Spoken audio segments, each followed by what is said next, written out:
બનાસકાંઠામાં બાળ તસ્કરીમાં 1 વર્ષ બાદ પણ કોઈ કાર્યવાહી નહીં। મહિલાની ડિલિવરી બાદ બાળકીનો જન્મ થતાં બાળકીને 30,000માં વેચી દેવાઈ હતી। મહિલાને કહેવામાં આવ્યું હતું કે તમારી મૃત બાળકી જન્મી એવું કહી બાળકીને વેચી દેવાઈ હતી। ડિલિવરીના 10 દિવસ બાદ મહિલાને ખબર પડી કે બાળકી જીવંત હતી અને વેચી દેવાઈ હતી। બોગસ ડોક્ટર દ્વારા ઘરમાં જ ડિલિવરી કરી હતી અને બાળકીને વેચી દેવાઈ હતી। બોગસ ડોક્ટર રાઘવભાઈ કિતુભા તેમજ અંકુર રાવળ, પ્રકાશભાઈ ઈસરાણી બાળ તસ્કરીમાં સામેલ પીડિત મહિલાને પોતાની બાળકી ન મળતા પાલનપુર બાળ શિશુ ગૃહનો આશરો લીધો હતો। પાલનપુર બાળ શિશુ ગૃહ દ્વારા પીડિત મહિલાને બાળકી પરત સોંપી હતી। 23/10/2023ના રોજ 4 લોકો સામે ડીસા ઉત્તર પોલીસ મથકે નોંધાઈ ફરિયાદ। ડીસા ઉત્તર પોલીસ મથકે ફરિયાદ બાદ તપાસ ડીસા રૂરલને સોંપી દીધી।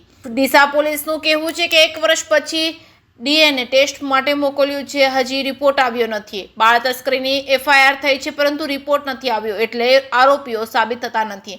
મહિલાની ગેરકાયદેસર ડિલિવરી અને બાળકને વેચી મારવાની ઘટના છતાં આરોપી સાબિત થતા નથી। મહિલાને બાળકી પરત મળી છતાં કોઈ ગુનો બનતો નથી। 1 વર્ષથી ડીએનએના રિપોર્ટની રાહ જોવાઈ રહી છે। ગેરકાયદેસર ડિલિવરી અને બાળ તસ્કરી છતાં કાર્યવાહી નહીં। ડીસાની આ ઘટનામાં કાર્યવાહી થાય તો આવી અનેક ઘટનાઓ સામે આવી શકે તેવી શક્યતા છે। ગેરકાયદેસર ડિલિવરી અને બાળ તસ્કરી મામલે પણ કોઈ કાર્યવાહી નહીં। ડીએનએ રિપોર્ટમાં બાળકી અને તેની માતા છે કે નથી તેવું સાબિત થશે પરંતુ ગેરકાયદેસર ડિલિવરી અને બાળ તસ્કરી મામલે થઈ છે ફરિયાદ છે। કેસ ન્યૂઝ સાથે ભરત ઠક્કર, ડીસા।